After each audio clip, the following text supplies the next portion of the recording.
Hello friend, स्वागत है आपका हमारे यूट्यूब चैनल एचके क्लासेस में। और आज हम लोग पढ़ेंगे क्लास 10th का प्रश्नावली 3.1 का क्वेश्चन नंबर 4 जो दिया हुआ है इसके बारे में। ठीक है, क्वेश्चन नंबर 4 इसमें दिया है, निम्न रैखिक समीकरणों के युग्मों में से कौन से युग्म संगत या असंगत हैं? यदि संगत हैं तो ग्राफीय विधि से हल ज्ञात कीजिए। ठीक है, और क्वेश्चन नंबर चौथे का तीसरा जो ये समीकरण है वो दिया हुआ है। ठीक है, तो समीकरण नंबर तीसरे का इसमें पहला समीकरण ये दिया हुआ है और दूसरा समीकरण ये दिया हुआ है। ठीक है, तो हम लोग क्या करेंगे, यहाँ पे हल लिखेंगे और हल लिखने के बाद से क्या करेंगे, इस क्वेश्चन को नोट करेंगे। तीसरे का पहला समीकरण क्या दिया है, 2x प्लस वाई माइनस 6 बराबर 0, यह समीकरण 1 हो जाएगा। और 4x माइनस 2y माइनस 4 बराबर 0, यह समीकरण 2 हो जाएगा।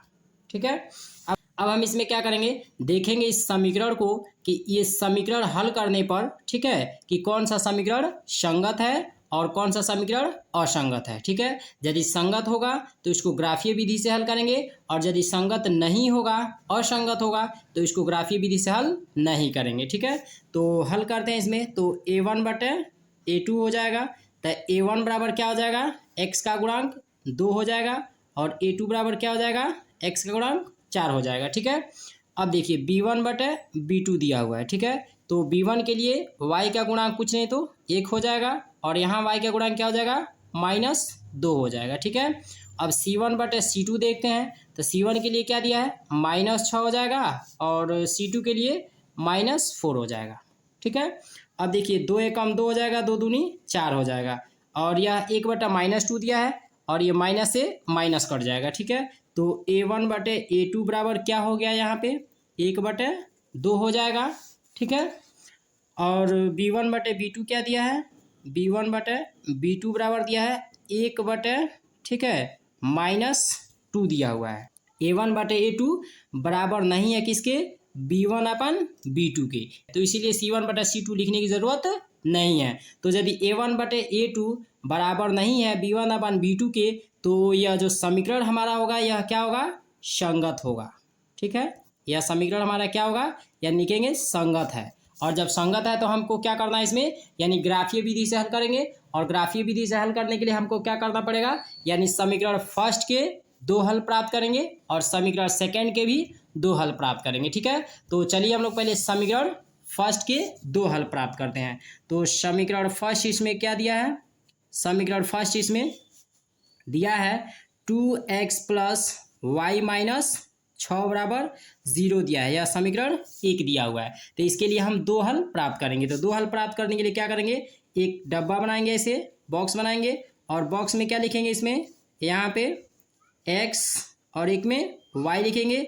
अब x के मान ज्ञात करेंगे तो यहाँ पे कैसे होगा, 2x प्लस वाई माइनस 6 बराबर 0 रख दीजिए। ठीक है, तो इसको क्या हल करेंगे, 2x प्लस वाई और 6 को इधर पक्षांतर करेंगे तो क्या हो जाएगा, बराबर 6 हो जाएगा, प्लस में हो जाएगा, इसलिए कि बराबर किधर है तो माइनस में है और जब इधर पक्षांतर करेंगे तो प्लस में हो जाएगा। अब यहाँ पे हमको क्या रखना है कि 2 गुणे x के जगह पे यदि हम क्या रख दें, 0 रख दें तो y का हमारा मान निकल जाएगा, यानी 2 0 0 हो जाएगा प्लस y बराबर क्या हो जाएगा, 6 हो जाएगा। ठीक है, तो यानी y बराबर 6 माइनस 0, इसको पक्षांतर करेंगे तो अब 6 में से 0 घटेगा तो क्या होगा, 6 ही होगा। अब y बराबर क्या हो जाएगा, 6 में से 0 घटाएंगे तो y बराबर 6 हो जाएगा। अब इसके बाद से देखिए, यानी हम x बराबर यदि 0 रखते हैं तो y का मान कितना प्राप्त होगा, 6 प्राप्त होगा। यह हमारा क्या हो गया, यानी एक हल प्राप्त हो गया, मतलब एक बिंदु हमको प्राप्त हो गया। अब हम क्या करते हैं, यानी दूसरा बिंदु प्राप्त करने के लिए 2x प्लस वाई माइनस 6 बराबर 0 दिया है, तो इसको हम क्या करेंगे, यानी 2x प्लस वाई बराबर क्या लिख देंगे, 6 लिख देंगे। ठीक है, अब इसके बाद से हम क्या करेंगे, यहाँ पे 2 गुणे x के जगह पे यदि हम क्या रखते हैं, 3 रखते हैं तो y का हमारा क्या मान होगा, देखते हैं इसमें 2 तिहाई 6 प्लस y बराबर 6 हो जाएगा। तो y बराबर क्या हो जाएगा, 6 और इस 6 को इधर पक्षांतर करेंगे तो -6 हो जाएगा, यानी y बराबर 6 में 6 घटेगा तो 0 हो जाएगा। यानी यदि x बराबर हम 3 रखते हैं तो y का मान क्या होगा, 0 हो जाएगा। यह हमारा समीकरण 1 के लिए 2 हल हमने प्राप्त कर लिए। अब हम देखते हैं समीकरण 2 के लिए। तो समीकरण 2 हमारा क्या दिया हुआ है, यानी 4x माइनस 2y माइनस 4 बराबर 0 दिया हुआ है। और यह क्या दिया है, यानी समीकरण हमारा 2 दिया हुआ है।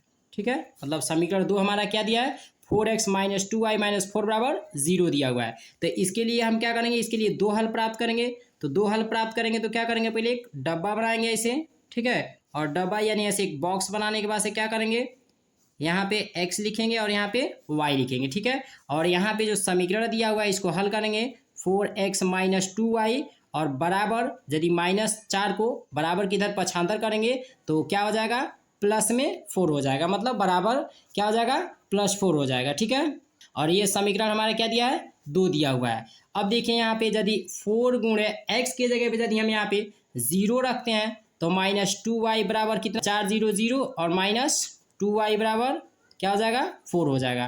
तो -2y बराबर क्या हो जाएगा, 4 में से 0 घटा दीजिए तो कितना हो जाएगा, -2y बराबर 4 हो जाएगा। y बराबर क्या हो जाएगा, यानी 4/-2 हो जाएगा। तो कितना हो जाएगा, 2 दूनी 4 हो जाएगा। तो यानी y बराबर कितना हो जाएगा, -2 हो जाएगा। यानी क्या रख सकते हैं, यदि x बराबर 0 रखें तो y का जो मान होगा वह कितना होगा, -2 होगा। यानी समीकरण 2 के लिए हमने एक हल प्राप्त कर लिए। अब दूसरा हल हम प्राप्त करेंगे तो क्या हो जाएगा, यहाँ पे लिख सकते हैं 4x माइनस 2y और बराबर 4 रख दीजिए। ठीक है, अब यदि यहाँ पे 4 गुणे x के जगह पे क्या रखते हैं, 1 रखते हैं तो -2y बराबर कितना हो जाएगा, 4 हो जाएगा। तो 4 एकम 4 यानी 4 एकम 4 हो जाएगा और -2y बराबर 4 हो जाएगा। तो -2y बराबर 4 में से 4 घटा दीजिए तो कितना हो जाएगा, 0 हो जाएगा। तो कितना हो गया, -2y बराबर 0 हो जाएगा। ठीक है, तो y बराबर क्या हो जाएगा, 0/-2 हो जाएगा। ठीक है, अब देखिए 0 में यदि -2 से भाग देंगे तो y बराबर क्या होगा, 0 ही प्राप्त होगा। यानी कहने का अर्थ इसमें है कि यदि हम x बराबर 1 रखते हैं तो y का मान हमको क्या प्राप्त होगा, 0 प्राप्त होगा। ठीक है, यानी हमने समीकरण 2 के लिए भी दो हल प्राप्त कर लिए, मतलब 2 बिंदु प्राप्त कर लिए। ठीक है, अब हम चलते हैं ग्राफ पे। ठीक है, अब हम क्या करेंगे कि समीकरण 1 से हमने जो ये दो हल प्राप्त किए हैं, इन दोनों हलों को हम क्या करेंगे, इस ग्राफ पे दर्शाएंगे। ठीक है, तो x के लिए पहले हमको क्या देखना है, 0 देखना है। यानी इसके लिए हमको क्या करना है, x के लिए 0 देखना है, मतलब इधर हमको जाना ही नहीं है। और फिर हमको कहाँ जाना है, y पे हमको 6 देखना है, मतलब यह बिंदु जो बनेगा, यानी 0, जो 6 होगा वह कहाँ बनेगा, बिंदु यहाँ पे बनेगा। ठीक है, अब इसके बाद से हमको क्या देखना है, दूसरा बिंदु 3, 0 देखना है। यानी हमको किस पे जाना है, x अक्ष पे 3 के पास जाना है, यानी 3 पे जाना है, और y अक्ष पे हमको जाना ही नहीं है। तो इसीलिए हमारा क्या होगा, यानी 3, 0 जो बिंदु होगा वो यहाँ पे होगा। ठीक है, अब इसके बाद से हमको समीकरण 2 में देखते हैं। यानी समीकरण 2 में हमको क्या देखना है, यानी इसमें भी दो हल हमने प्राप्त किए हैं। तो इसका जो ये पहला हल है, मतलब ये पहला जो बिंदु है, इसको हम इस पे ग्राफ पे देखते हैं तो कहाँ होगा, यानी x पे हमको इधर नहीं जाना है, सिर्फ y पे हमको जाना है, -2। तो हमारा y पे -2 यहाँ हमको प्राप्त होगा। ठीक है, तो यहाँ पे हमको क्या प्राप्त होगा, 0, -2 प्राप्त होगा। ठीक है, हमको क्या करना है, दूसरा ये जो बिंदु दिया हुआ है इसको इस पे दर्शाना है ग्राफ पे। ठीक है, तो देखिए x अक्ष के लिए हमको क्या देखना है, 1 देखना है, और y अक्ष के लिए 0 दिया हुआ है, तो इधर जाने की ज़रूरत नहीं है। इस बिंदु को यहाँ पे दर्शा देंगे, यहाँ पे दर्शाएंगे तो यहाँ पे ये बिंदु क्या होगा, यानी 1, 0 हो जाएगा। ठीक है, अब हमको क्या करना है, यानी 0, 6 जो दिया हुआ है, यानी ये जो बिंदु दिया हुआ है, इस बिंदु को हमको किससे मिलाना है, इस बिंदु से मिलाना है। तो चलिए हम इसको मिलाते हैं। ठीक है, तो इसको मिलाते हैं तो क्या हो जाएगा यहाँ पे। ठीक है, तो इसको मिलाते हैं तो ये ऐसे हो जाएगा। अब हम क्या करेंगे, यानी जो दूसरा बिंदु हमने प्राप्त किया है इसको भी हम मिलाएंगे। यानी एक बिंदु को दूसरे बिंदु से मिलाते हैं, मिलाएंगे तो हमारा क्या होगा। ठीक है, इसको मिलाते हैं, इसको मिलाएंगे तो क्या होगा हमारा, यानी यहाँ पे मिलेगा। अब यहाँ देखेंगे हम कि यह जो दोनों रेखा है एक दूसरे को कहाँ प्रतिच्छेदित कर रहा है। तो कहाँ पे प्रतिच्छेदित कर रहा है, यानी x अक्ष के सामने 2 पे और y अक्ष के सामने भी 2 पे प्रतिच्छेदित कर रहा है। तो इसीलिए इसका बिंदु क्या हो जाएगा, 2, 2 हो जाएगा। ठीक है। तो इसका यदि बिंदु 2, 2 होगा तो x के लिए हम क्या मान लेंगे, यहाँ पे 2 मान लेंगे, और y के लिए क्या हो जाएगा, y के लिए भी 2 हो जाएगा, और यही हमारा आंसर हो जाएगा। ठीक है। अब हम देखते हैं क्वेश्चन नंबर चौथे का समीकरण जो चौथा दिया हुआ है इसके बारे में। तो चौथे का चौथा समीकरण क्या दिया है, 2x - 2y - 2 बराबर 0 दिया हुआ है, और चौथे का यह पहला समीकरण दिया है, और दूसरा समीकरण क्या दिया है, यानी 4x - 4y - 5 बराबर 0 दिया है, यह समीकरण दूसरा दिया हुआ है। तो इसको हल करेंगे। ठीक है, हल करेंगे तो यहाँ पे हमको क्या देखना है, a1/a2 देखना है। तो a1 हमारा क्या हो जाएगा, 2 हो जाएगा, और a2 हमारा क्या हो जाएगा, 4 हो जाएगा, यानी 4 हो जाएगा।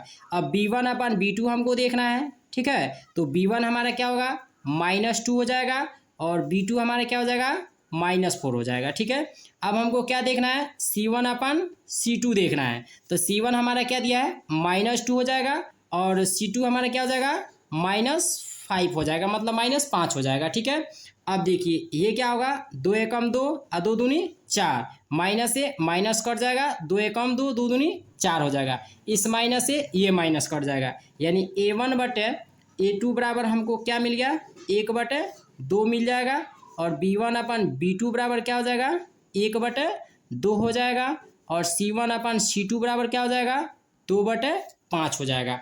अब देखिए a1/a2 क्या है, बराबर है किसके, b1/b2 के, लेकिन c1/c2 बराबर नहीं है, और जब बराबर नहीं होता है तो क्या होता है, असंगत होता है।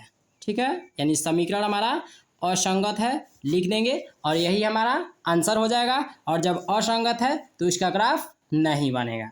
ठीक है।